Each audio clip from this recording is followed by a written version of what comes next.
Hi guys. Good morning. Can you hear me loud and clear?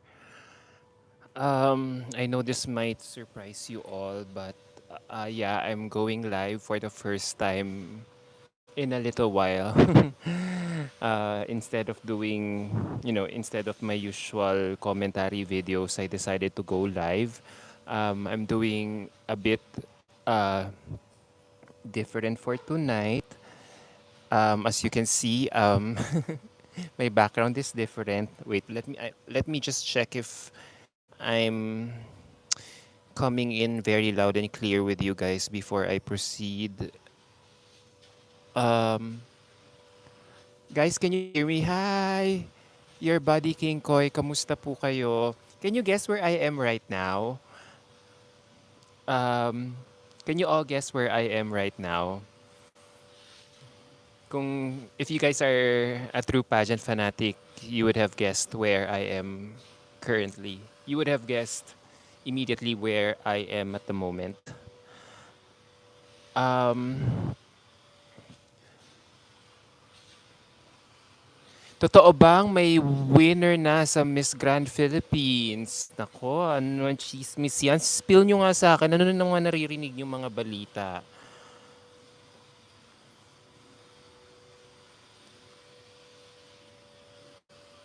So guys, the purple, where to watch online? Are you talking about, hi Racha Mawati, which event are you pertaining to?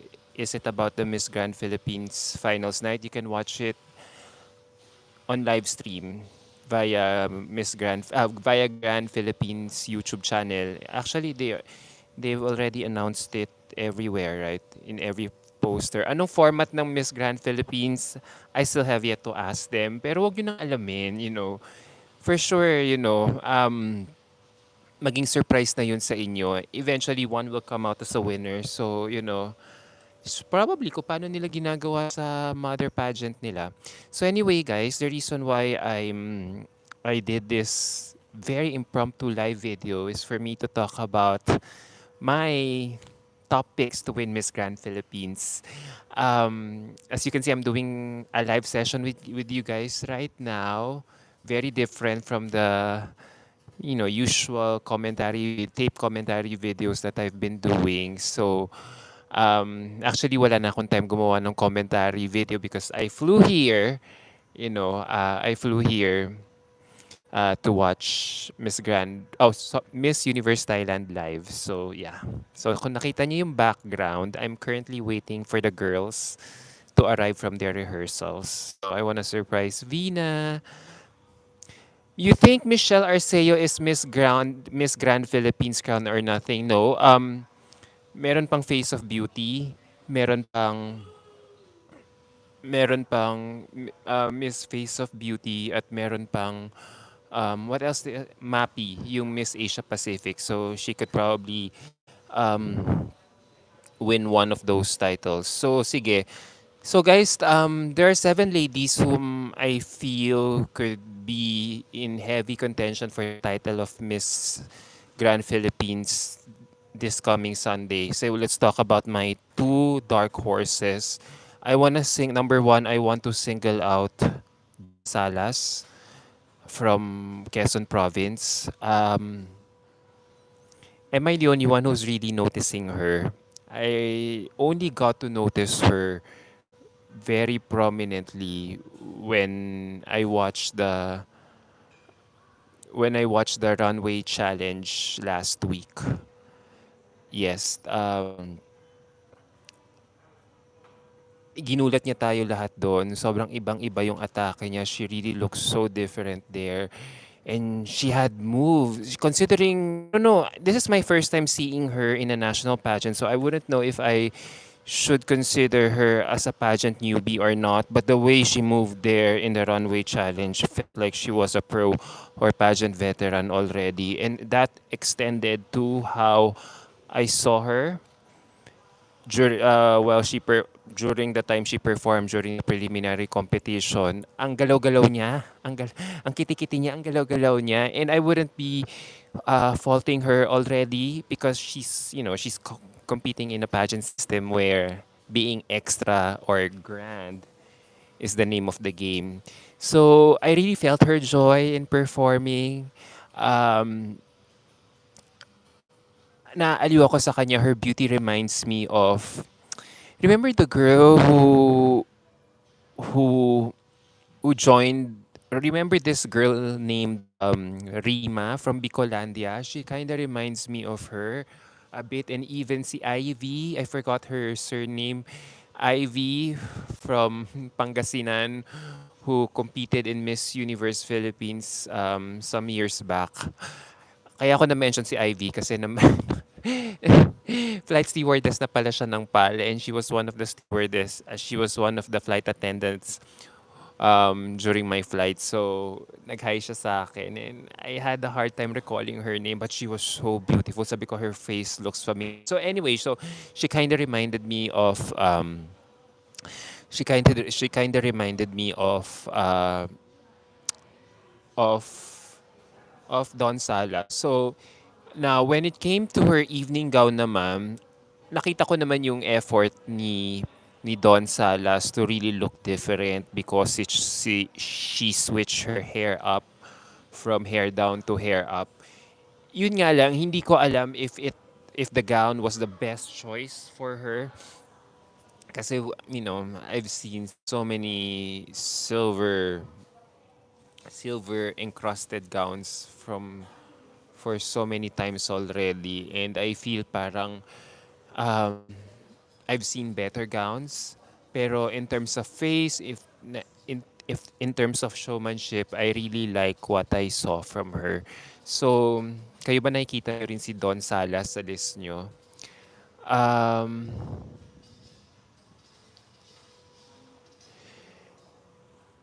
uh, okay, guys, so let me just finish first my hot picks before I entertain all your questions. So, number 6 naman, okay, so we're done with Don Salas. Now, let's go to another dark horse whom I feel could really surprise us come finals night. And I'm talking about Margaret Britton. Grabe, nagulat ako sa kanya. I did not expect her to be that so luminous when she came out on stage. This girl really went head to head with the front runners talaga, and could definitely steal the top crown if the front runners won't watch their backs. Grabe. Ibang klase si Margaret Britton talaga last Sunday night. Her swim performance was flawless.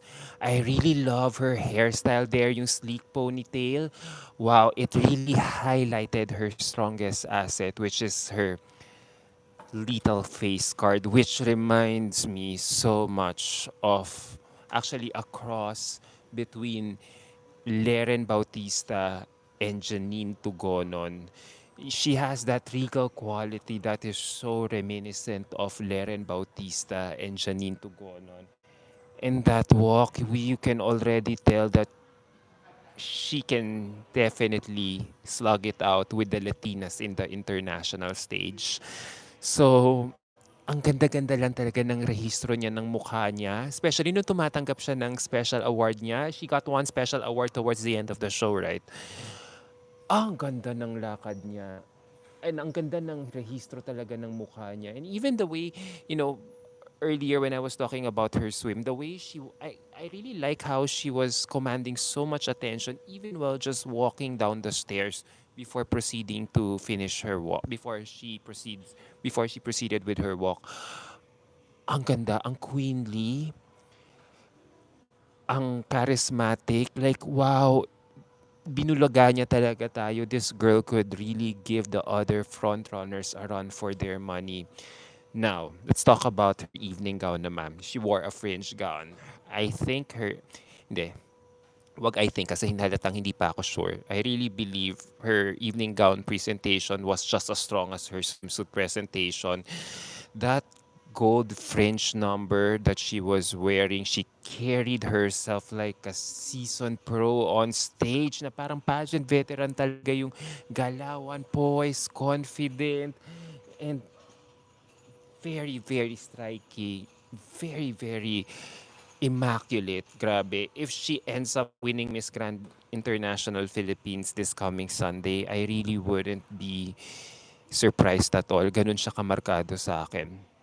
Ganun siya kamarkado. As in, alam kong four titles at stake na. At feeling four titles at stake lang ang competition. Ang titles at stake on Sunday night. So that's Miss Grand International, which is the top title, and then Reina Hispano Americana, and then Face of Beauty, and then the last crown is the Miss Asia Pacific Philippines crown. So feeling ko, alam mo yon, parang kung pare-pareho tayo ng iniisip ng mga babaeng makakakuha ng mga corona noon, pwede nating isabihin na pwede maitsapuera si Margaret Britton from Bicolandia. Pero sa pinakita niya ng preliminary performance, die, hindi talaga siya uubra. I mean, talagang pwede talaga siyang umubra kina Emma Tiglao, kina Anita Gomez, kina Michelle Arceo. So, yeah. So, do you also feel the same way for Margaret Britton right now? Kasi ganun ang pakiramdam ko. And then another, sorry, I have to add another dark horse. Alam kong alam kong hindi niyo siya pick, pero ako gustong-gusto ko na talaga siya from the get-go. I'm gonna include Bea Ocampo from Rizal.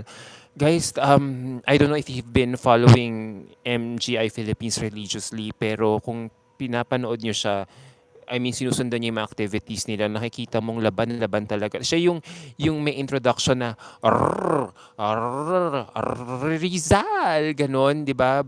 Grabe, laban na laban din talaga yung personality ni girl. Talagang nag-uumapaw sa sex appeal. She's gorgeous, even though she's small in frame. She really makes it up for her huge personality and confidence. Nakikipagbardagulan din sa mga Latinas, and sayang kasi parang ako lang yata nakakakita ng potential sa kanya to do well. Ang ganda-ganda niya in that gold gown that was made for her by her mentor Omar Sali. Pero laban na laban eh. Gusto ko siyang i-single out. Alam ko maraming, alam niyo yun, nahihinaan sa kanya. Pero gusto ko siyang ibigay kasi talagang ang ganda rin talaga ng face card ni girl. Lumalaban ng patayan. Ramdam na ramdam mo yung uhaw manalo. So, I really want her to win din talaga. O sige na, kung reserve na yung mga titles sa mga frontrunners, sige, baka naman may space pa para sa runner-up. 'Di ba? Tignan nyo naman, oh, laban na laban. Laban na laban ng personality. 'Di ba? 'Di ba? Laban na laban eh. Nung unang outing niya, alam mo, laban na laban talaga siya from the get-go. No screening pa lang, nag-uumapaw na ng personality. So, I would love for her talaga to do well on Sunday. Pero ang daming matitindi niyang kalaban. Pero siguro kahit maka-runner up lang, pasok na siya sa bang. Ang ganda, oh, ang ganda niya. Alam mo guys, ito yung napansin ko talaga ngayon sa Miss Grand Philippines. Ang daming mga magagandang newbies. Ay, hindi lang magaganda. Talagang magaganda at palabang mga newbies. Talagang wow. We should also be paying attention to all these newbies that I just mentioned because they are really adding more excitement to the whole batch this year. Talagang we're not just focusing I'm speaking for myself.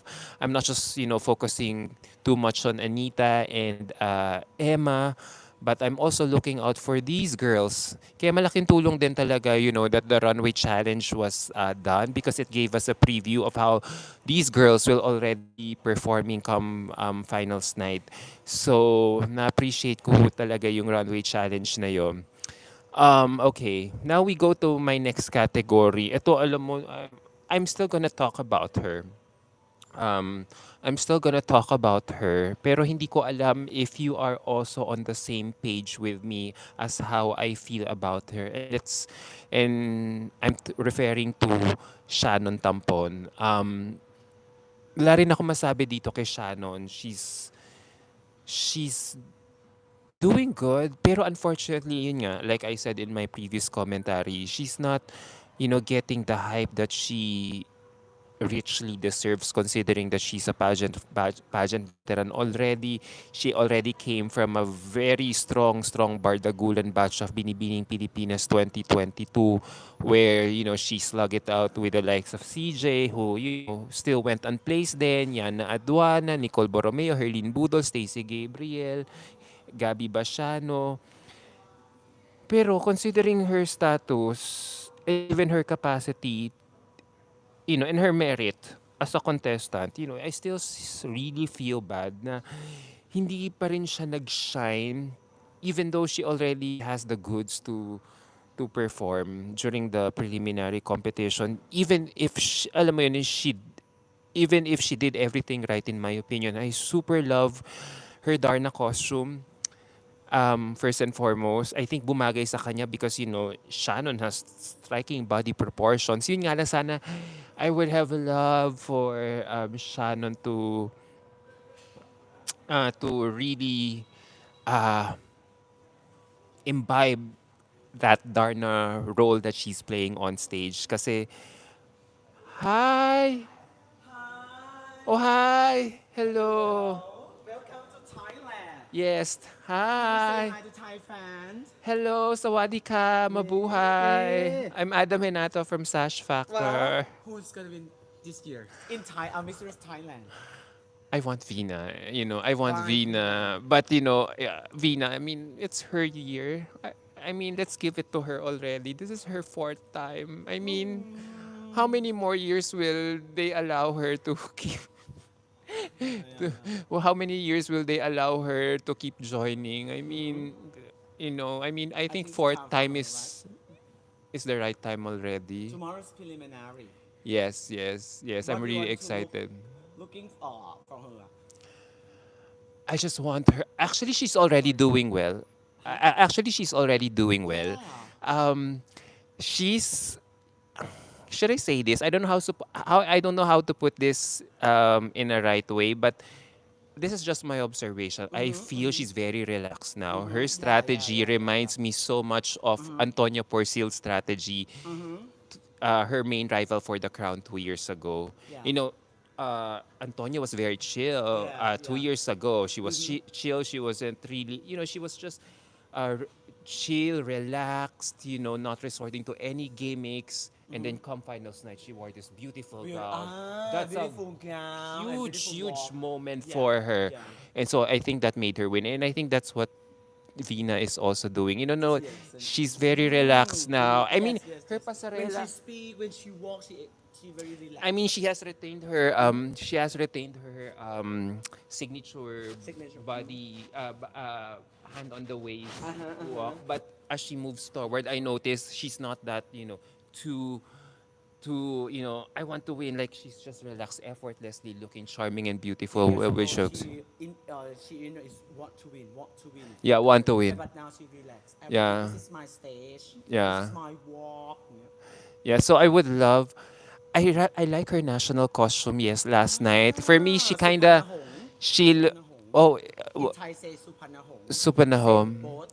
Uh Same huh. boat. Same boat. Yeah. Inspiration from boat. She kind of looked like Cleopatra for me because Cleopatra. she was like, she had this stunning Yeah. headpiece while holding, I don't know what was she holding, candle. Mm-hmm. And then she was just letting her face guard do the talking while she was walking all the Uh, way to the front. Yeah. So I really want her to win. and then after if she win this year, Vina, if Vina is Miss Thailand, What do you think about Vina in Miss Universe? Number one. Wow, really? Yeah, I เธ mean, อชีให้ที่หนึ่งของ Miss Universe เลยนะ yeah, really she has what the beauty, she has what the marketability, อืม she has a strong fan base, she's improving her communication yeah skills. she have a So, big fan and if support she right ends up and she could be the host delegate, which is a huge thing. So ah. everything is going. I mean, if she Yeah, wins, if if she's she a wins, Mistress I Thailand mean, yeah it's right I mean, whoever is going to be Thailand's yeah representative will they will definitely enjoy as much as high chance sorry as whoever is going to represent Thailand in the international stage later this year. ah I want to ask you something Mistress Thailand who's gonna top two Meha? top two Vina and another person another one is who You know, it could be a repeat of. I'm not sure, huh? We still have to watch tomorrow, but oh you you want to know, looking on Miss I have, we first have, right but I'm hearing a lot of. uh-huh I think it could be a repeat of what we saw from the Queen of Phuket event.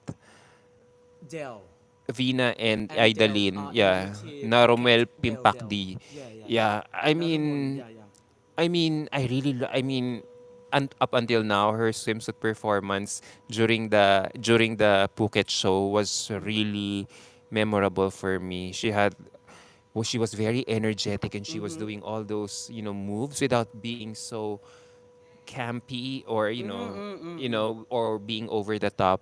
But I really liked she had that energy and she had a different hairstyle. She wore curly hair, mm-hmm and I really like that. I really like that from her because she's very experimental with her hairstyles, making us very excited about each mm-hmm outing that she would be doing for the pageant. So tomorrow wow I'm very excited what kind of hair she will be doing. Will it be ah straight hair? I Will think it maybe be straight mermaid because waves with when she take a straight hair she very beautiful and very look like a queen I think the reason she's very experimental then with her hairstyle is because she probably doesn't want to be tied down with the comparison that fans would usually have for her that mm-hmm she looks like Stefania Gutierrez from Venezuela because we mm-hmm all know mm-hmm oh Stefania is yeah Stephanie Gutierrez from Venezuela yeah yeah yeah looks so iconic with her straight hair yeah during Miss Universe 2018. I think she's kind of, avoiding that kind of comparison too much. That's why she's very mm-hmm experimental with her hair, which I really, really love because she's giving so much flavor and excitement to the whole show. wow I want to ask you another people Pravanit Tong she has title as a I first runner-up Miss know. But you know Supranational what? I'm so surprised that she yeah didn't make it to top 5 of mm-hmm the mm-hmm I was surprised that she didn't make it to the top 5 of the Queen of Phuket show. Like yeah considering her status as a pageant veteran because her already. answer Yeah, and yeah which is so surprising because I don't know, I'm not Thai. I'm not Thai. you understand I didn't you have the understand Thai English. language yeah I didn't have the English mm-hmm. translation, but I was just thinking um if she couldn't already answer her question very well in Thai, which Mm-hmm. is already her native language, Mm-hmm. then what can we expect from her considering that she has Okay, I already an understand. international I'm just wondering You see because her she already in has Miss yeah, she already Supranational. has already and she Yeah. has the first So runner-up I, Miss Supranational. so at this point you would expect that Mm-hmm. she's very polished. She's very good in all departments of her candidacy, in all aspects of her candidacy. But then she hemmed and hawed during the Q&A of the Queen of Phuket show. So it's very, I hope she will no longer allow her nervousness to get Yeah, yeah, the yeah, best of her, knowing that that I you know knowing that there are other contenders who could really get the title from her. There's Vina, there's Proud, there's yeah. Amandine, Ploy Gresnet, and then there are the other girls whom I'm also liking. Like Who's? there's one who looks like Harnas.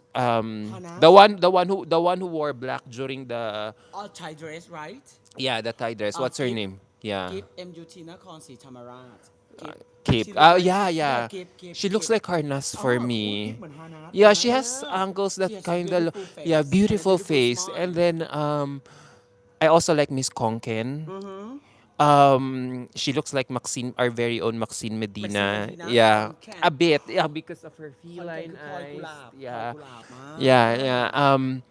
But then I didn't like how her makeup was during the whole show, อือฮึ during the swimsuit competition, อืม because I feel it was a bit dark. Actually, it's same goes to all the อื girls มอืม who competed during the whole show, swimsuit show. Everyone was wearing I don't know, dark makeup. So yes I think so yeah, for me is Prel Prel อะ yeah, someday is very dark makeup a little bit yeah. for me So I don't know.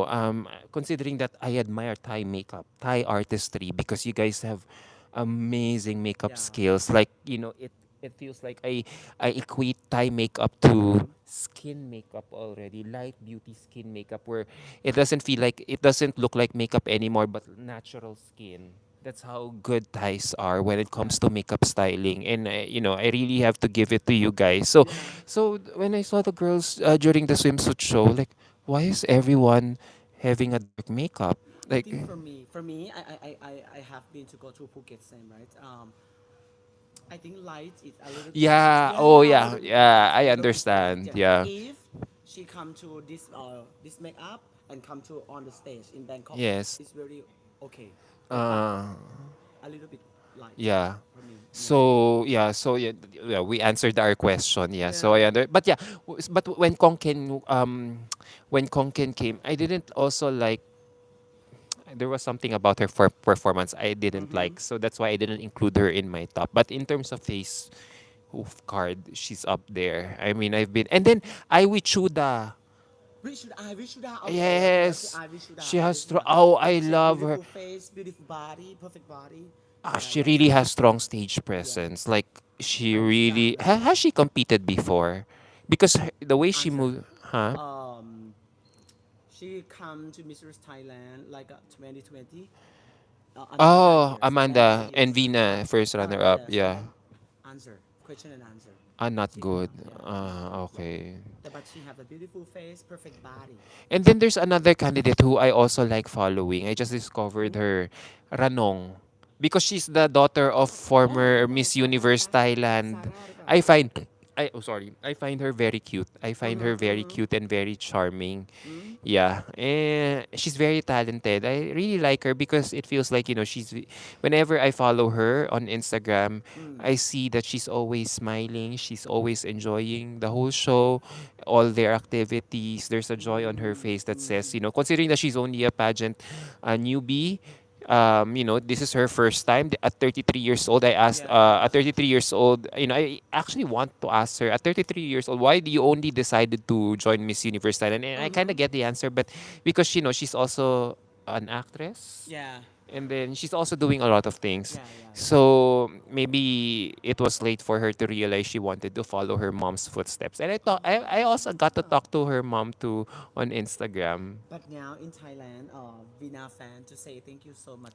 You support Vina all the time during Yes, this yes, competition. yes. That's why I came here. ว้าวนี่เหตุผลที่ฉันมาที่นี่ผมจะบอก The last time I went to Yeah, watch Miss Universe Thailand live was 2 years I ago. see every year you support Vina all the time. Yeah, because she has the potential, and I hate that potential to get wasted. And really, really love that Vina has the determination to still really follow her dream when all of us have already given up on her, but she still hasn't given up on herself. So that really makes her one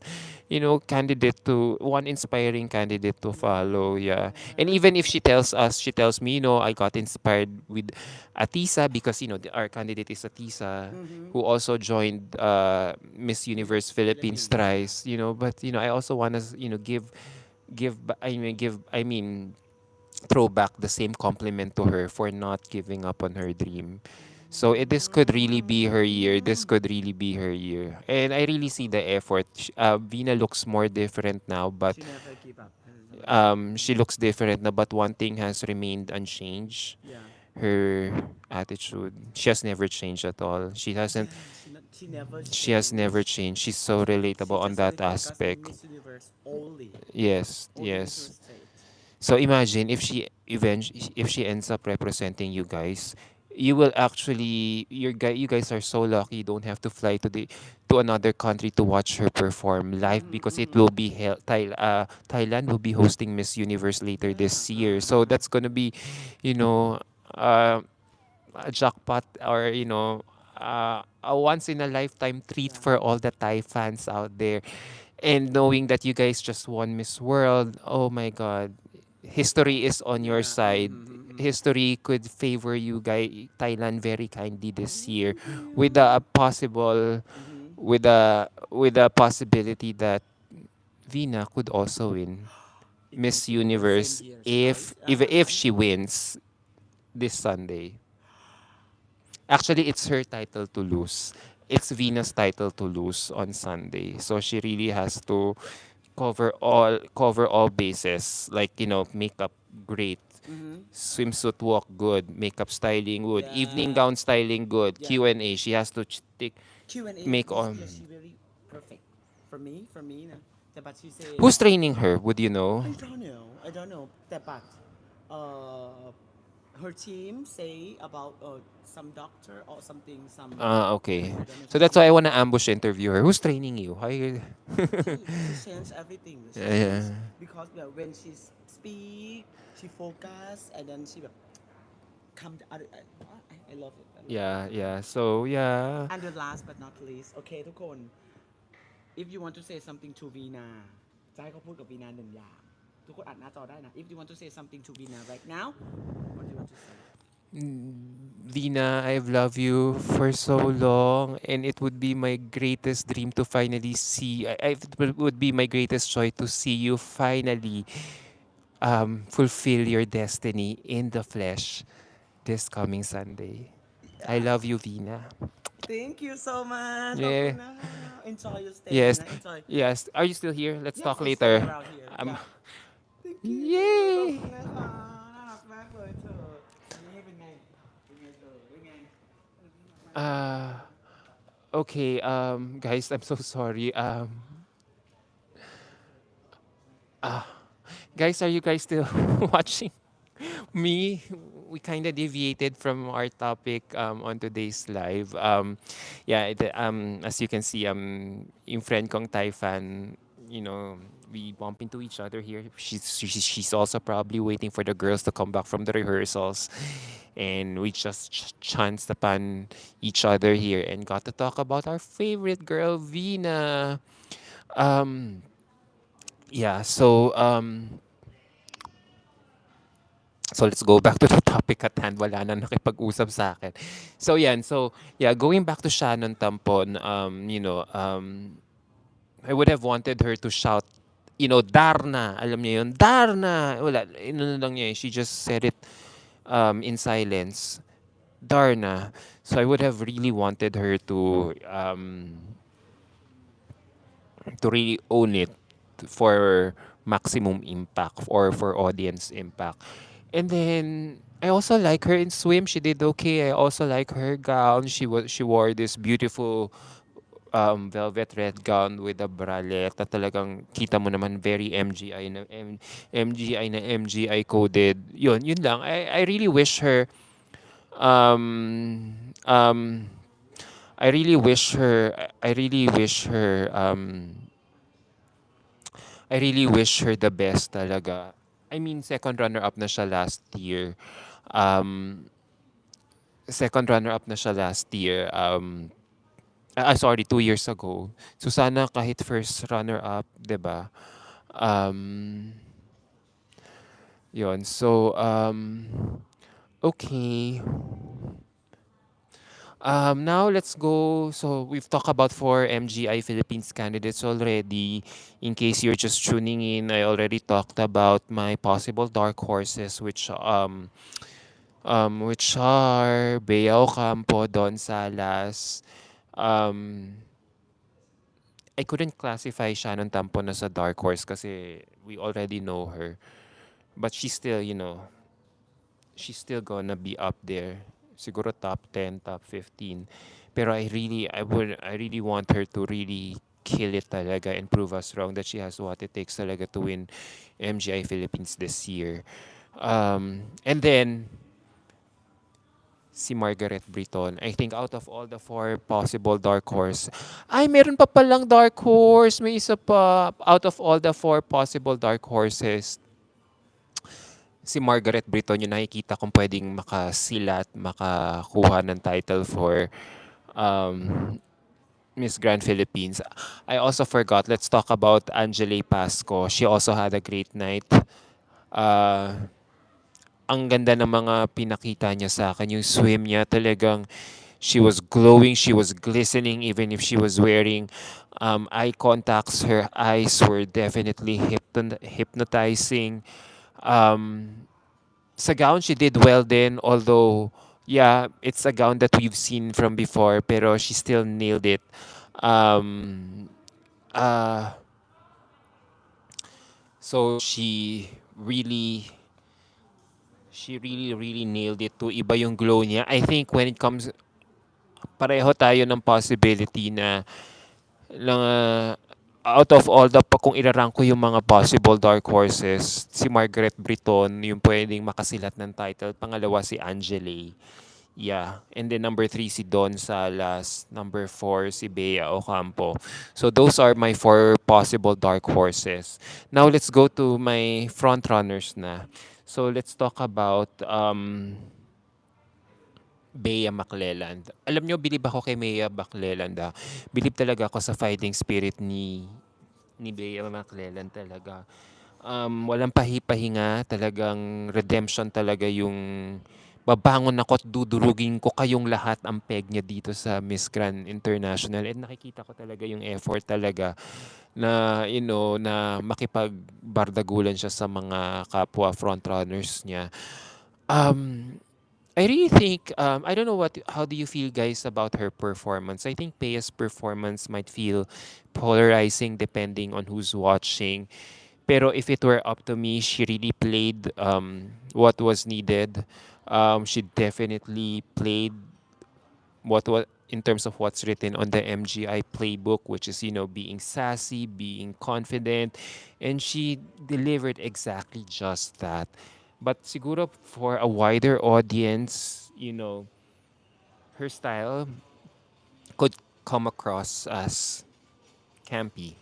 Pero ako, I wouldn't mind because Miss Grand Philippines to, talagang, alam mo yon, you have to be a little bit extra to get noticed. And I like the fact that she did everything she could to really stand out, being the first girl to always come out on stage to set the pacing of the show or even the direction of the show. A lot is really a lot really lies on her shoulders, but I really think she acquitted well. She had the right energy and confidence to really do well. So give natin kay Bea yung energy. Talagang nilalaban niya talaga. Um, Gustong gusto ko siya sa swimsuit portion because she was definitely fun up there.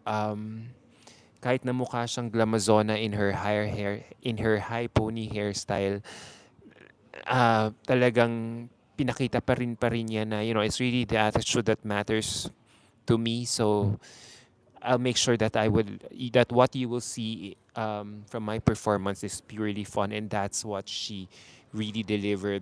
Her body looks incredible now, even more incredible now than how she was in her previous outings. Styling was also on point, and she really, and most importantly, we can all see that she really enjoyed her moment.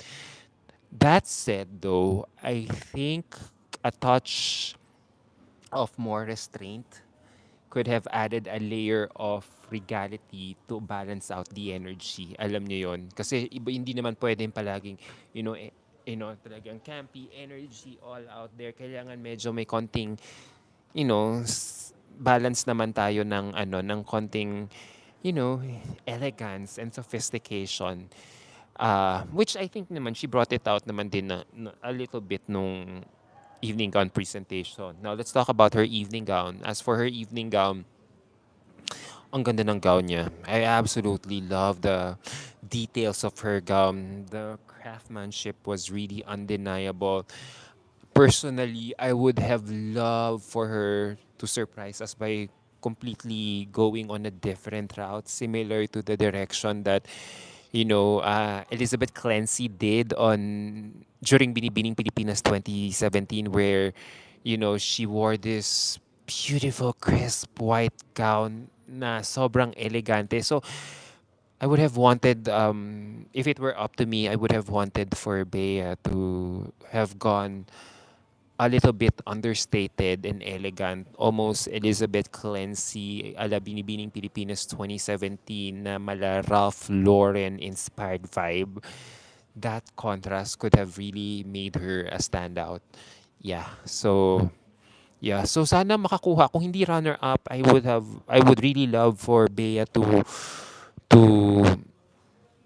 get the MAPI title. Um yeah, so that's why I'm only ranking her fifth. You know, okay lang yung performance ni Bea. It wasn't super memorable, pero it wasn't bad either.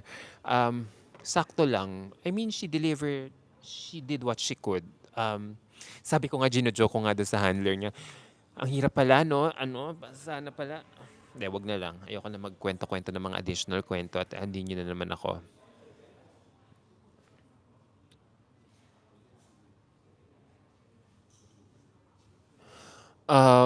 Okay. Bea Maclellan from Maclan. Okay. Someone is asking me here. From Genuine Miguel, pwede ba yung lugar nila ang sabihin mo? Di kami familiar sa mga name eh. Weird. You're supposed to know the name first before you actually start knowing the lugar. Okay, but sige, I'll give in to your request. It's Bea Maclellan is from Maclan. She's the first girl to always come out on the show because of, because alphabetically Aklan is always comes first in the list. Siya lang ang yatang letter A sa listahan. The next na is Bataan, 'di ba? Si hindi susuko ang Bataan. Okay, so after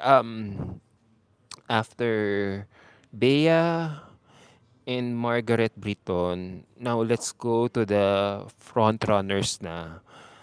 Top 3 na tayo. Let's start with my number 3, Michelle Arceo.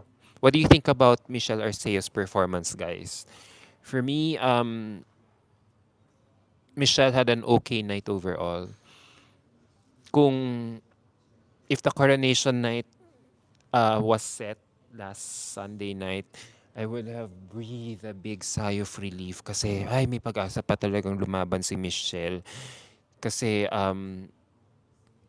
kung tatanungin mo ko kung finals night yung last Sunday night, she would have definitely not secured the top crown. So that's why I'm breathing a big sigh of relief. Ay, may pag-asa pa talaga. And now I'm telling you guys why I feel the same way. Um, Sige, positive muna puro sa positive. Unahin ko muna yung positive para hindi naman ganun kabigat. I think she did everything she could to. It was an okay night for her overall. Um, First things first, I would like to commend her for improving her pasarela skills. Ibang klaseng Michelle ang nakita ko nung preliminary competition in terms of pasarela. I think she was one of those few who was able to struck a nice balance between camp and grace with a walk that gave Victoria's Secret vibes. Fun, flirty confidence, but never vulgar. Her body was amazing. Naku, syempre ba naman, Century 2 na Super Buds winner tong si Michelle. Talagang hindi siya mapapahiya sa aspect na ito. Kasi she was very fit, toned. Her body looked womanly. And yung blue-violet color ng gown niya was a color that stood out above the rest talaga, both in cut and color talaga. Honestly, it was one of the most memorable gowns of the night for me. Now, saan lang nagkulang si Michelle for me? Siguro, mababaw lang sa buhok. if that makes sense to you guys. Um, what she fell short for me that night was the hair, because that 22-inch jet black hair extensions felt like dragged down the whole look for me, coming off a bit, ayoko na sabihin, hindi lang ganon, um, a bit ano lang talaga, siguro unrefined. Siguro had she probably sported a shorter length of hair na in brown black shade of color, it would have definitely elevated her overall presentation and tied everything together seamlessly. So, mag-curls kaya sana siya sa finals as a suggestion. Ano sa tingin nyo? 'Di ba? Yun. Tapos give ko rin sa kanya yung performance niya nung Sasha Zatur na national costume performance niya. Gustong-gusto ko siya doon. Ibang-iba yung energy niya talaga doon. Um, okay, now let's go to our top two. And number two on my list here is, no surprise, Anita Rose Gomez. Grabe, for me talaga, Anita also had a huge memorable night last Sunday. Grabe, for me, she shown most for me. She shown more during the swim competition, segment of the competition, as her body and passerella were really a killer talaga, were really undeniable, and it's clearly her strength. Ilang beses kong pinaulit-ulit yung mga pinanood, yung alam niyo yun, both edited tsaka yung mga footages from the Grand Philippines TV. Grabe, moment na moment ni Anita talaga. Hair and makeup were on point, and I like that her, and I also like how her team styled her in straight hair. Oo, for this outing, kasi had she probably sported curls, she would have given me some Bernardo vibes. So I commend her team for doing this, as this is definitely a very strategic move, or actually smart move, na mag-straight hair si Anita talaga. Nag-stand out talaga siya doon. And the winning streak continues all the way to her evening gown. I mean, she executed her evening gown presentation flawlessly in terms of fit and presentation. Pero yun nga lang, kung si Michelle nininitpick ko sa buhok niya, na sana short length siya, um, I would have wanted Anita to sport a different color for her gown, because I feel the uh, color red on her that did not really, make her a super standout, in my opinion, in that particular segment of the competition, in my opinion. Because for me, it didn't flatter her the way a crisp white or ivory gown, or probably a champagne colored gown would have. Those colors would have easily contrasted beautifully with her morena skin and beautiful hair. So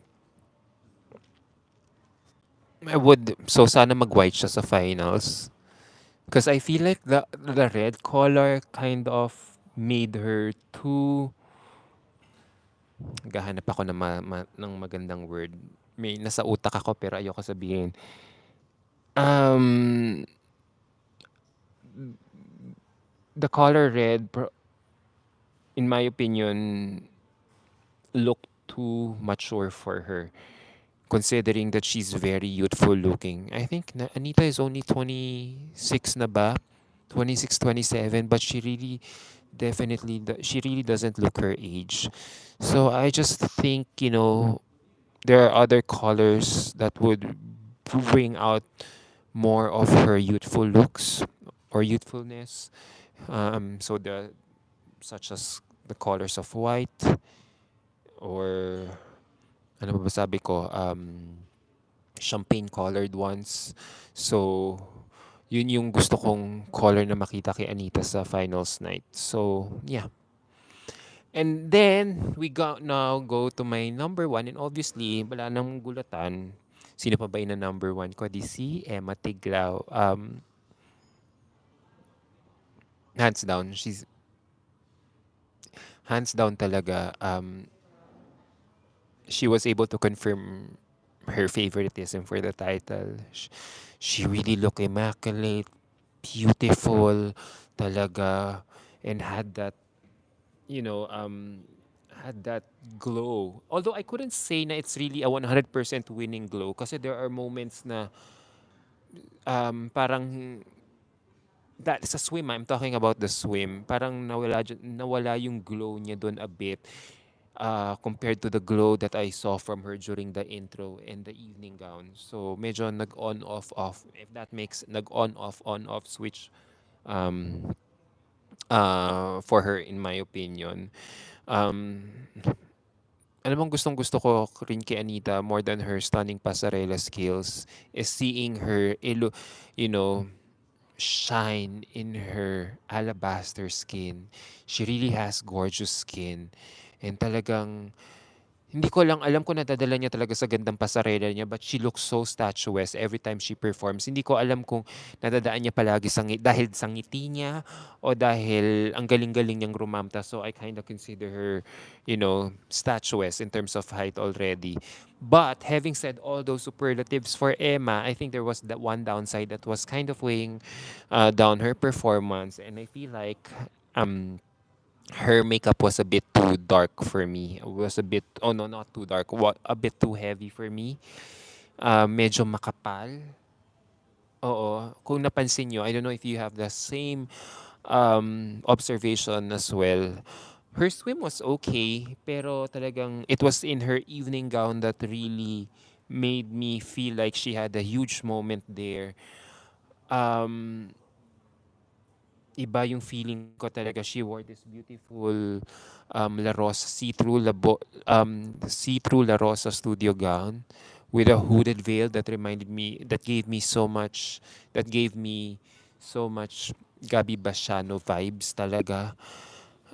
Nagkaroon talaga siya ng moment there. But again, another thing, if I may have to nitpick though, I wish she did a different post towards the end of her presentation, as that post kind of reminded me of CJ's, yung ganon, of CJ's post during Miss Grand International. So I thought it was too soon to follow. So, or to replicate, so to speak. So, yun lang. But overall, it was still Emma Tiglau's night or crown to lose. So, um, feeling ko it's still her crown to lose. So yeah, so there. I hope you guys had a great time listening to my live commentary video about Miss Grand Philippines International. Um, Miss Grand Philippines, yes. Did I make the right choices? As you can see, may isa pa pala akong girl na nakalimutan. Si Nikki Buenafe. Oh my God, who's my number one lady to win the Face of Beauty? Yan, si Nikki Buenafe. Nasabi ko na lahat ng Dark Horses pero nakalimutan ko si Nikki Buenafe. Ayan. Yun guys, gandang-ganda talaga ako sa mukha ni Nikki Buenafe na itatawid niya talaga tayo kahit na hindi pa ako ganun ka fully sold sa pasarela niya. Pero nababawi naman niya talaga sa mukha niya. She really had a huge moment during the National Costume Competition and Evening Gown segment. I really enjoyed watching her perform during the National Costume segment kasi she was able to hit the brief or the theme the most perfect among all of them. Kasi Pinoy sorbet, di ba Pinoy pop culture yung team. She wore, so ang pinili niya yung concept ng Pinoy sorbetes. She was able to strike uh, something that is both fun but at the same time fun, campy, not but not at the same time too sexy. But at the same time not too sexy if you know what I mean. Kasi lahat, 'di ba, ang sexy luwa yung mga boobs, kita yung mga katawan, Victoria's Secret ng mga labanan. Pero ito, um she was able to she was able to balance three things all together, yung novelty ng concept kasi wala pang nagagawa. Ang huling gumawa na may similar concept ng ganitong ice cream was Stacey Gabriel, yung taho national costume niya nung Binibining Pilipinas national costume. Tapos na namigay wherein namigay pa nga siya ng mga taho. So, I actually enjoyed seeing her perform kasi napaka very wholesome. She was able to make it fun, campy, but she was able to make it wholesome but at the same time very fun and campy. So, na hindi niya na kailangan maging hubadera, quote and quote, sa on stage to really, to really look extra or grand while performing on stage. So yun. Tapos sa evening gown din, I really like na nagkaroon siya ng moment with that um, big reveal ng evening gown niya. She really looked amazing in white. I really like her styling there. So, um, I think baka sa kanya mapunta yung face of beauty. And knowing na kodera si girl, ito ang gusto ko sa kanilang dalawa ni Michelle Arceo. Um, Kumukuda silang pareho. So, it's no longer a surprise if if those two girls I mentioned would definitely end up winning two of the four titles at stake. Kasi nakita niyo naman, in ambush interview ko magaling talaga sila, kudera talaga sila. So, kahit hindi makuha ni Michelle Arceo yung MGI title, meron pa rin siyang title na kalalagyan. Feeling ko kaya ni depende na lang talaga sa styling ni Michelle Arceo sa Sunday night kung makukuha niya yung Miss Grand International Philippines. But for now, I'll give the title to Emma muna. Emma. Actually, kung si Anita rin ang manalo, I really wouldn't mind.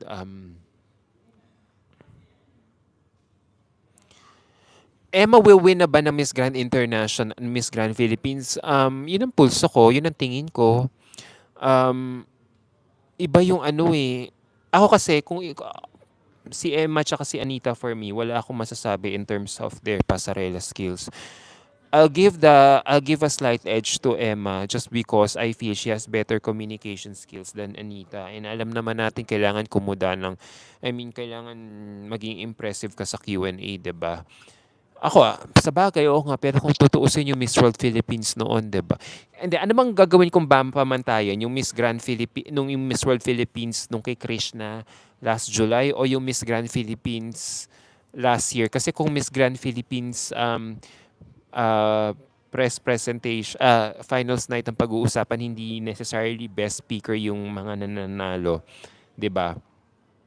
Last year mas magaling kumuda si Jubilee kaysa kay CJ. Pero alam naman natin na si CJ yung fan favorite tsaka overall package. So baka this year, baka mapunta na nga kay Emma or kay Anita. Si Anita kasi ang problema ko lang talaga kay Anita. And alam niya to, very wordy and lengthy siya sumagot sa communication skills na talagang pinahaba-haba niya hindi niya na nare-retain yung attention span ng mga tao. Um, so that's why I'm giving a slight edge to Emma kasi si Emma kahit nakita mo sa lahat ng mga ambush interviews niya sa amin talagang nilalaro niya kami, 'di ba? Nilalaro niya tayo. Kinukuha niya yung microphone ko. Yung intro niya, naglagi siyang merong audience involvement. And siguro, for sure, kung ano man yung maisasagot ni Emma come finals night, feeling ko matutuwa tayo kasi feeling ko hasang-hasa na siya as a host. Nag-improve na rin yung communication skills niya ng sobrang lala. So that's why I'm kind of leaning slightly on Emma to win Miss Grand Philippines on Sunday night. Pero if Anita, pulls off an amazing performance as well, um, I would really wouldn't mind as well. Alam mo si Anita, napakabait na batang yan. yung suporta ko kay Anita ibang klase talaga.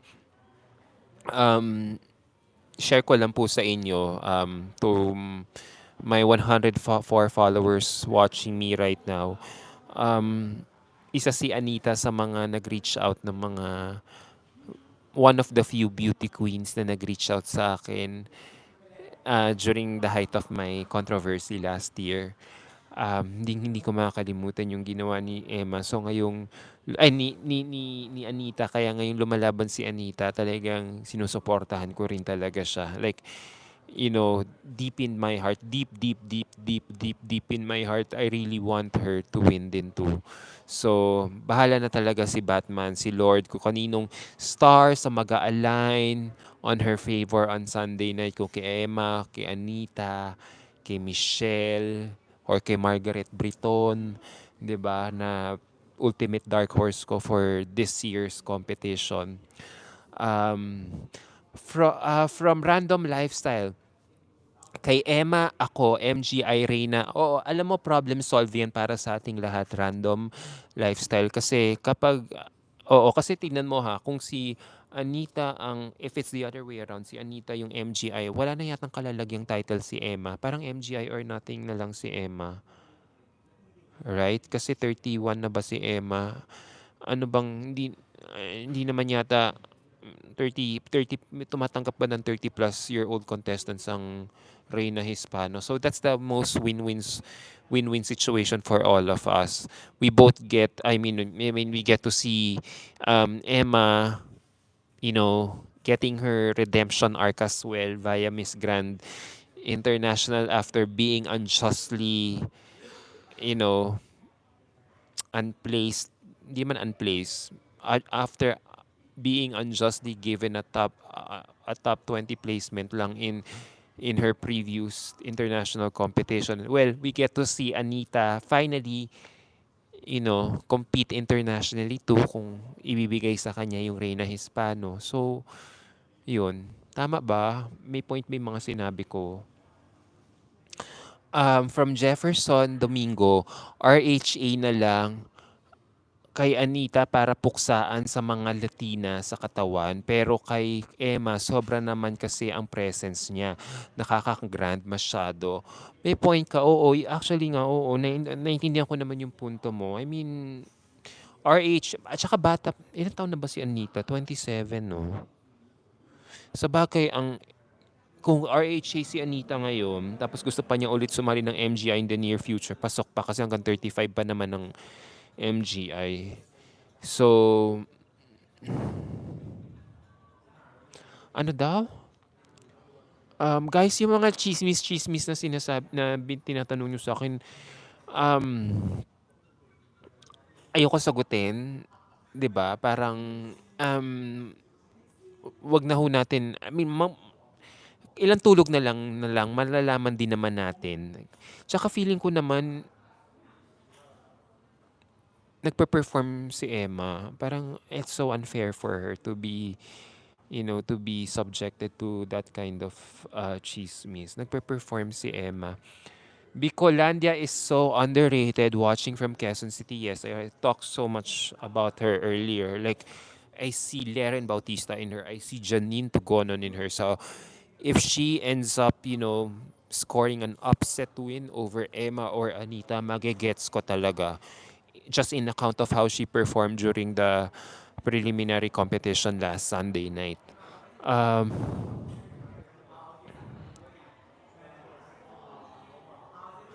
from Ramvi, hi Adam, ask ko lang yung Miss Asia Pacific International kasama lahat sa Europe, kasama lahat pati Europe, America at Africa. Guys, hindi ako accredited ng Miss Asia Pacific, so hindi ko masagot yung tanong nyo.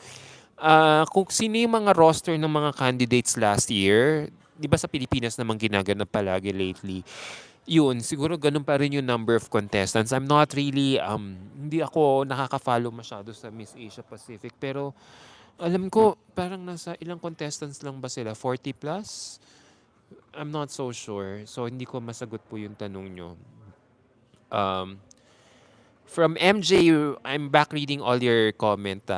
Road to 100,000. Thank you so much. 10,000 more to go. Kahit na I was rudely interrupted by, my momentum got rudely interrupted by, by what happened to me last year. Nagpapasalamat pa rin ako sa inyo for, still allowing me to be part of your, pageant grind.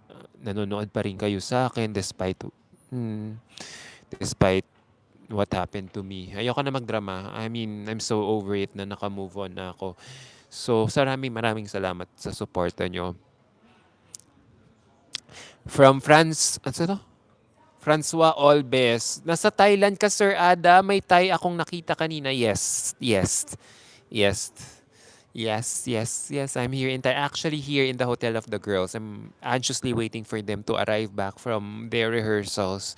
I was told they're supposed to be coming in right now around 9, so wala pa sila. I just wanna ambush Vina. I just wanna say hi to her, before, wish her well before the big night tomorrow night. I mean, all kung matagal niyo naman na ako sinusundan, alam niyo naman how much I love Vina. So much.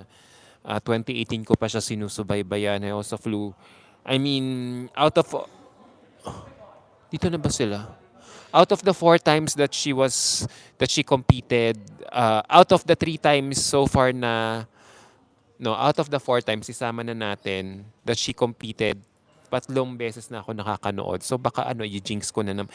Hindi niyo naman pwede masabing jinx ako kasi hindi ako nanood live nung 2020 nung where she ended up first runner-up. So baka malay mo, taon niya to. And I'm buying that history na, you know, one of my favorite Thai beauty queens will get that, I parang kay Catriona Gray lang nung 2018. I'm buying that history, Thai history of actually seeing, my ultimate Thai queen get crowned on her fourth attempt sa nationals niya.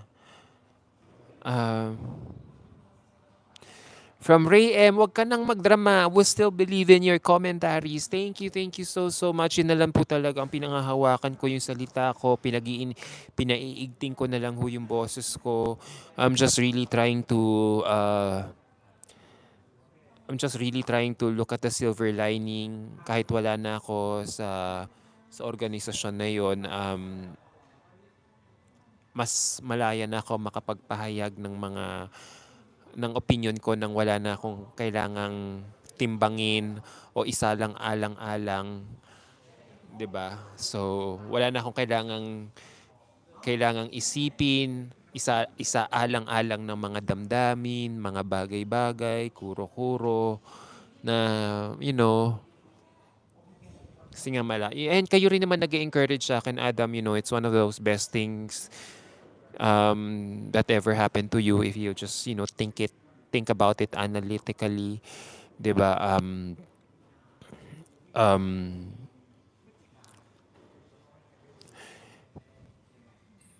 mm, Malaya ka na, masasabi mo. Actually, marami rin naman nagsasabi sa akin, malaya ka na. Pwede mo sabihin mo na yung gusto mong sabihin. And panoorin ka pa rin namin.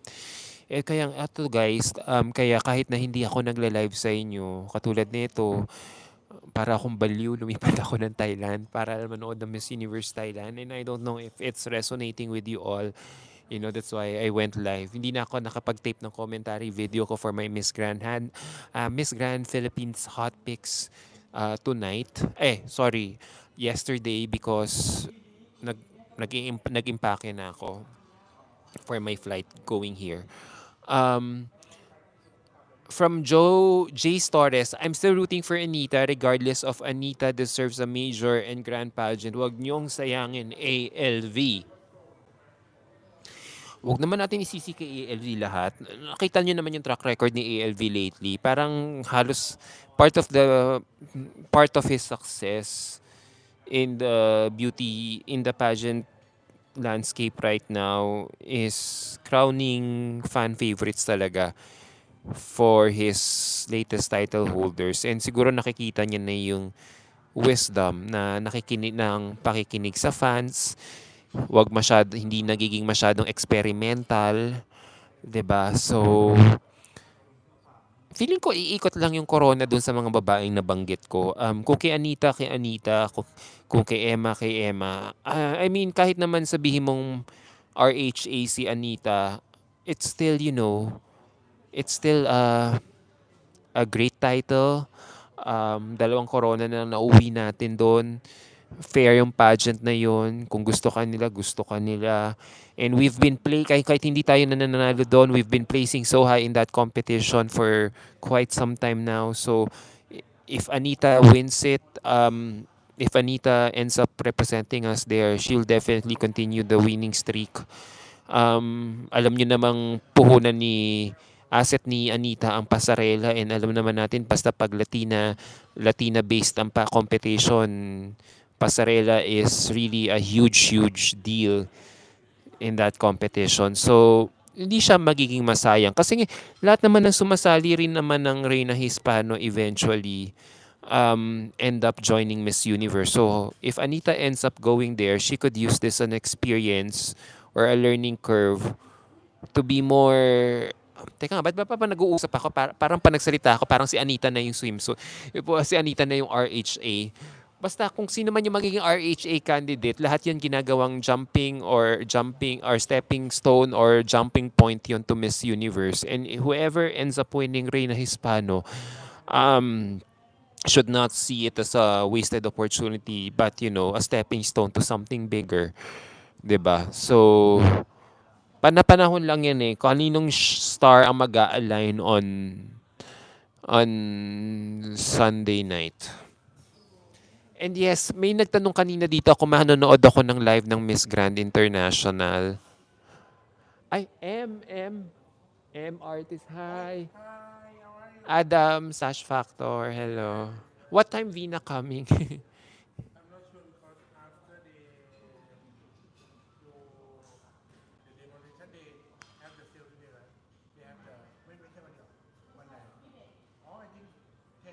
Ten p.m. Okay. Thank you. Nice to see you. No, in a different hotel. Near Racha da Pasig. Racha da Pisek. Yes. Thank you. Um,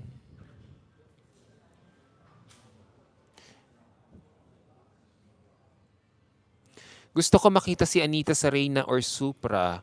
Well, trinay naman niya yung best niya for Supra last year, pero she only ended up in top 10. So, gets naman natin bakit top 10 lang si Anita last year, even though she only made it to top 10. Even if she only made it to top 10, nakita naman natin yung stage presence niya. Kailangan lang niya hasain yung Q&A niya kasi yun dun siya pa feeling ko nadali. Um, from Sino to? From Trish. Keep going on po. Your mistake doesn't define you. What matters is that you learn from it. God bless po. Oo.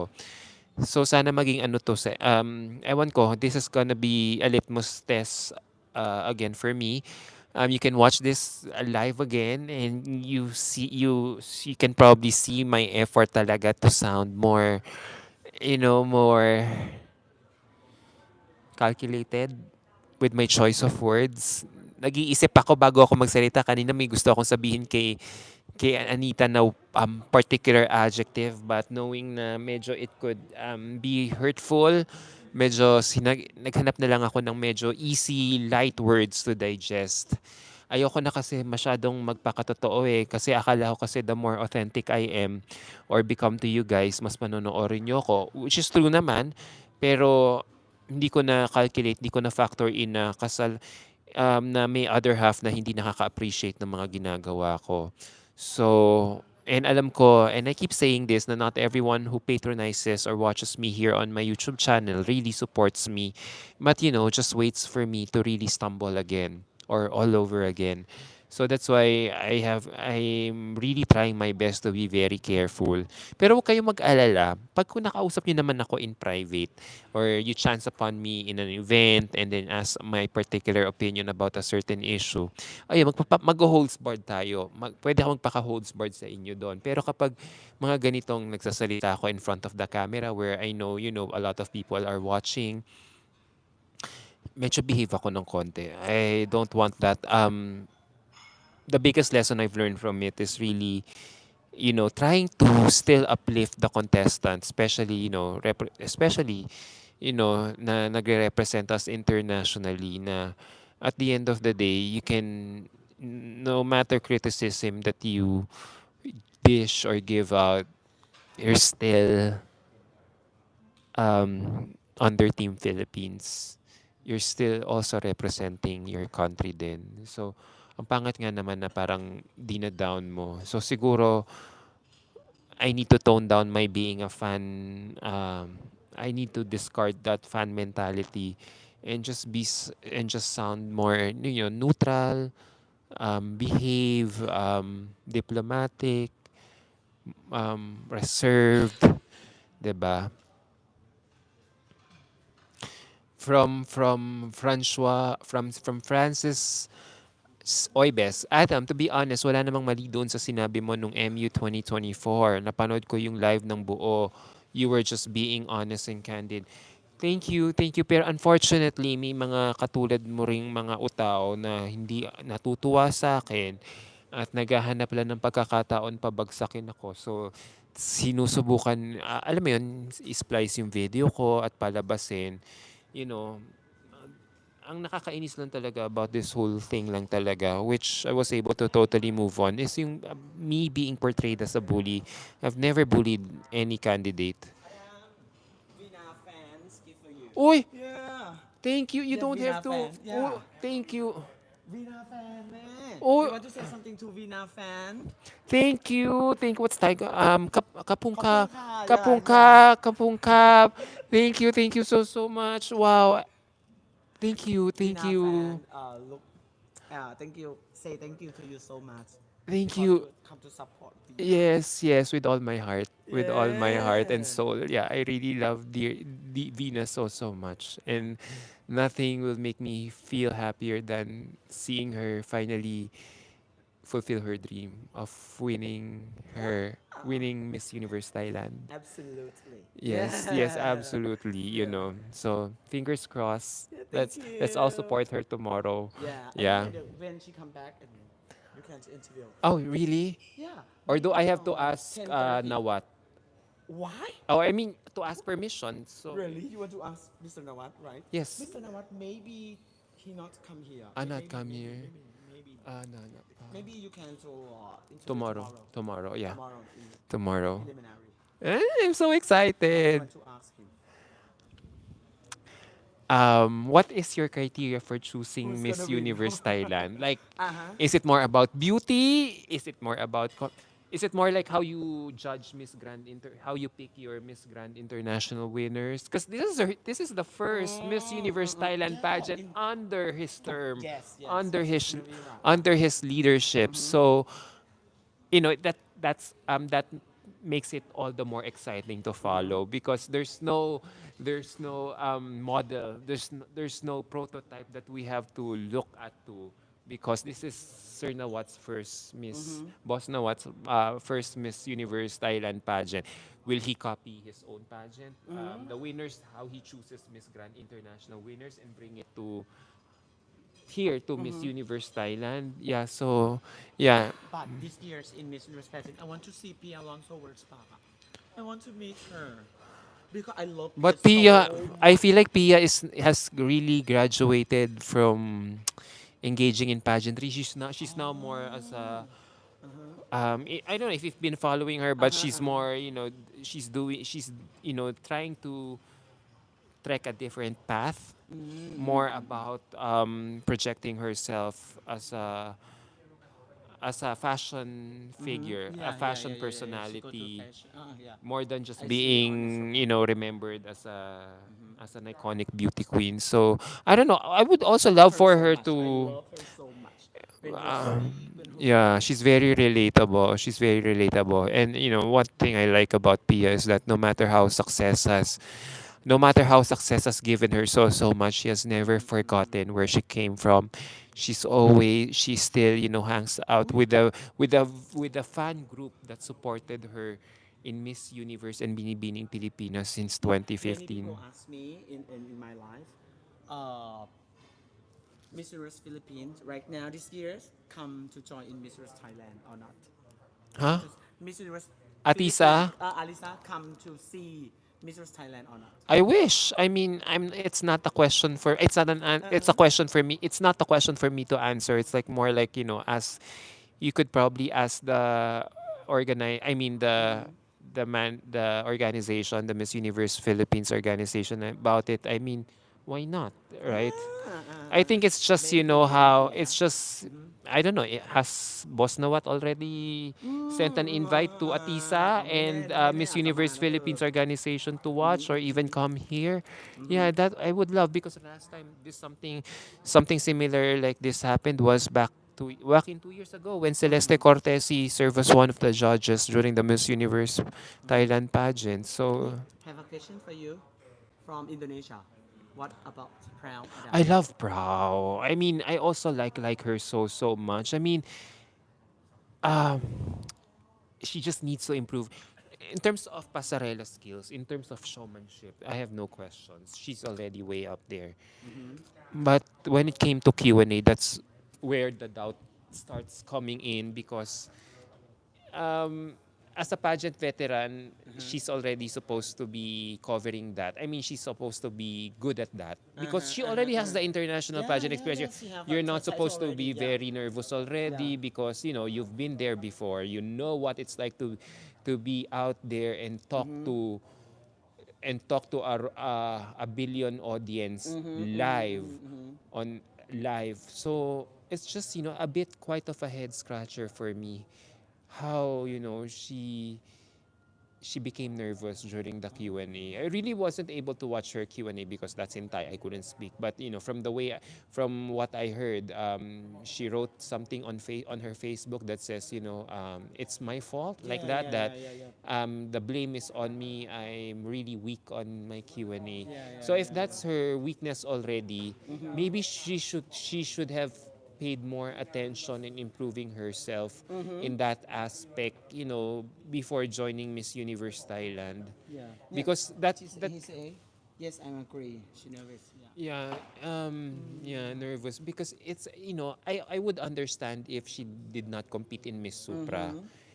Um, I would understand, but then she already competed. Like she almost won Miss Supranational. Yeah, yeah, And yeah. when we talk about the Supra prototype, you're not just only beautiful but also aspirational, inspirational by way of speaking, by way of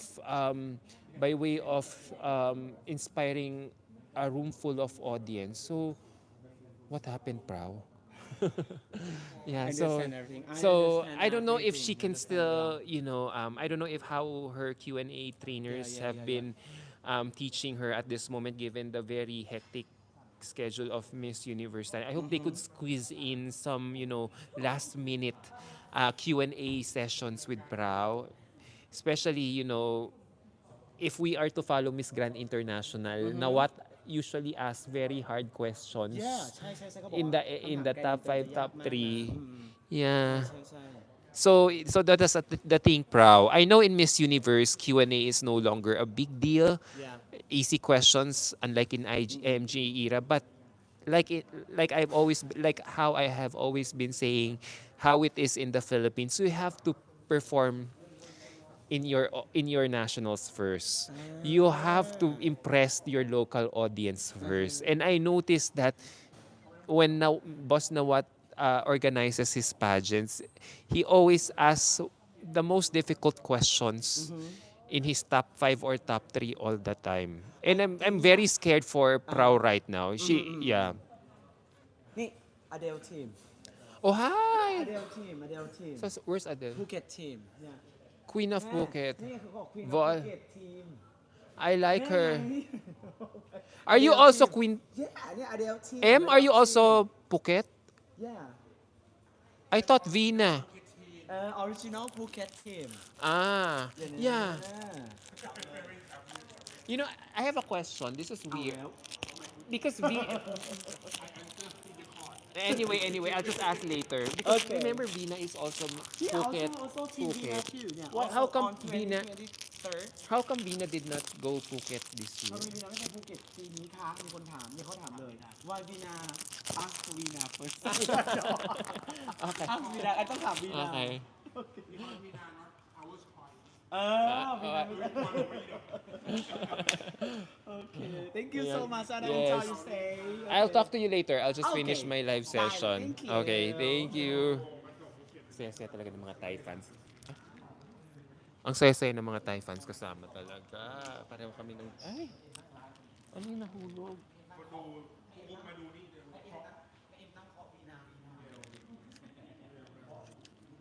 Ah, ito yung nahulog. O binigyan ako ni Team Vina ng Team Vina ng free milk tea. Thank you po.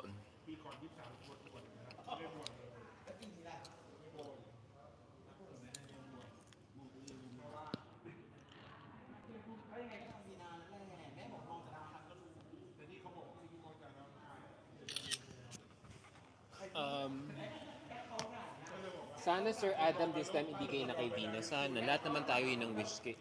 Oh, sana ibigay na nga kay Vina this year kasi lahat naman ng wish natin, lahat ng wish naman natin talaga si Vina manalo.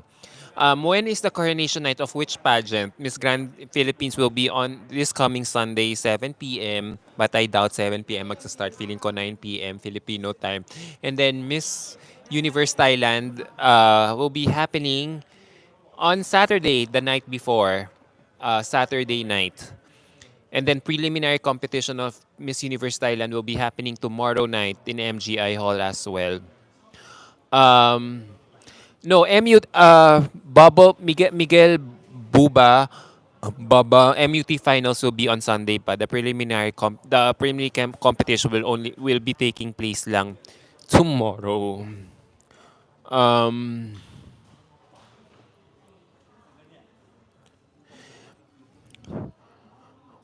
what's your opinion on Emma's preliminary evening gown? I think she had a huge moment there. Um, she gave me Gabi Bashano vibes there. Um, yeah, she gave me she gave me Gabi Bashano vibes there. Like what I said, siguro if I were to nitpick, I wish she didn't do this ending pose kasi it really reminded me so much of CJ's pose during Miss Grand International. Parang it was just too soon to replicate. So that kinda lost the magic for me. But that's just my opinion. Ako lang yun. Baka iba-iba naman tayo ng opinion.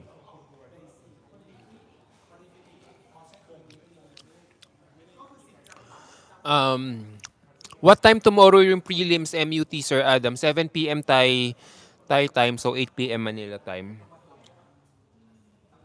Wow, nice haircut. Sino po yung nice haircut? Ako ba? Thank you.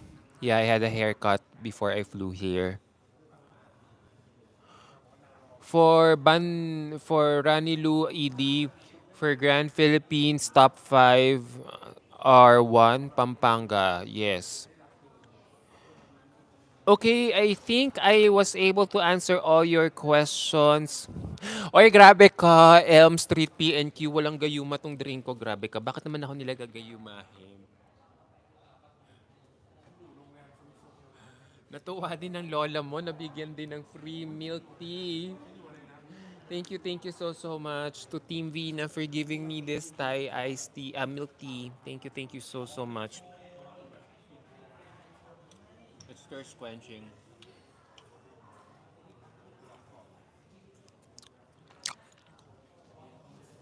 Do you think it's still Vina's crown to lose? Yes, definitely. Definitely. May iyak na naman tayong lahat pag hindi na naman si Vina. Okay, guys, I think that's about it. Unfortunately, the girls haven't arrived yet. I would have loved for you guys to see them coming in here, going back to their hotel. Unfortunately, I just got word that they might be still arriving an hour from now, and I don't want to wear your attention too long, or overextend your welcome for me here on my first ever live chat with you guys in a long, long. Well, alam mo, masarap din pala makipag-usap din sa inyo, no? Bihira na ako mag-live talaga, pero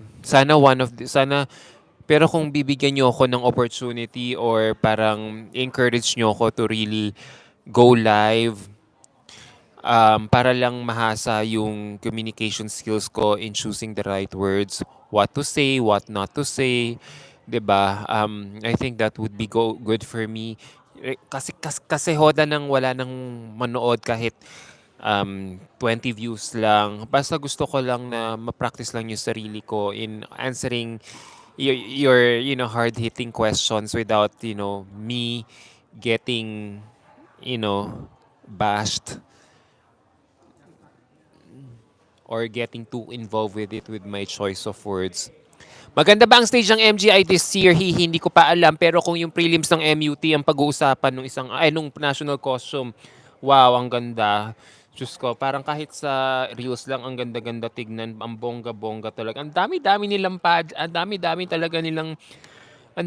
talaga nilang budget talaga dito sa Thailand. The sky's the limit. Every day, ang daming pa-event ni Boss na what?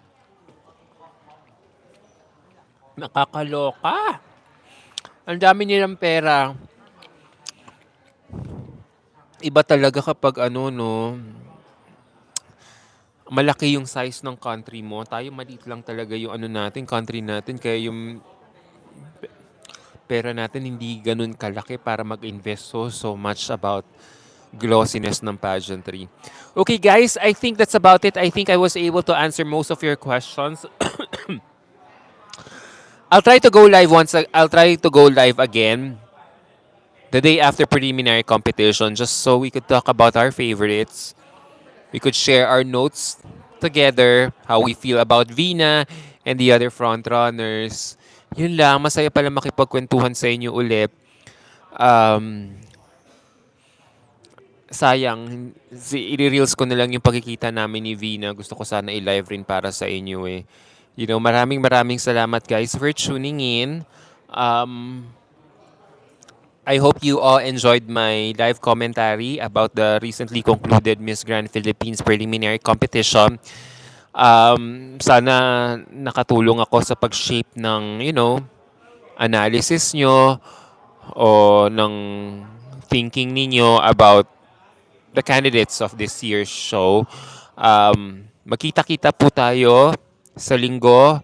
Yes, hahabol ako. Straight from the airport, dediretso ako sa MOA Arena. Ganon, walang tulugan pero ginusto ko to, mahal ko kayo.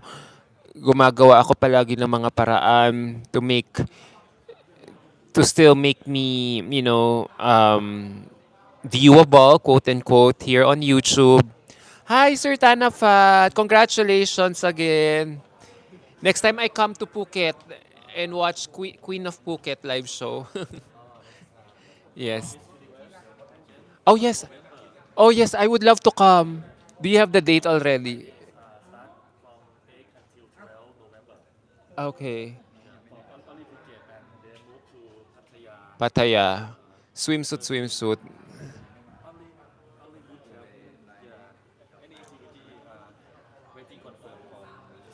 Thank you, Smile. Wait. I'll talk to you. I'll just end my life. Wait. Thank you, guys. Smile ka na dyan, Adam. Have fun. Yes. Bye. Bye, guys. Thank you for watching. See you all on my next live chat session on Thursday. Bye.